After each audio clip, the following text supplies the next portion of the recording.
Think finding volatility indices on TradingView is like looking for a unicorn? Grab your binoculars, let's make it simple. First up, the VIX, also known as the S&P 500 Sphere Gauge. To pull it up, open a TradingView chart, click the symbol search box, and type VIX. You'll see options like TVC VIX. Click it, and boom! The VIX chart is yours, but there's more. For extra volatility flavor, hit the Indicators button, looks like an FX icon. Search for terms like ATR, Bollinger Bands, or VIX Fix.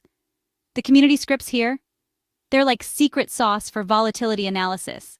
Now, about those mysterious synthetic indices. Here's the catch. They're not on TradingView by default. These are unique to brokers like Deriv. To access them, you'll need an account with a broker that offers synthetic indices, then use their platform, which often uses TradingView's charts. Bottom line, VIX and volatility tools? TradingView's got them. Synthetic indices? Head to a specialized broker. Happy trading, and may your charts stay ever volatile.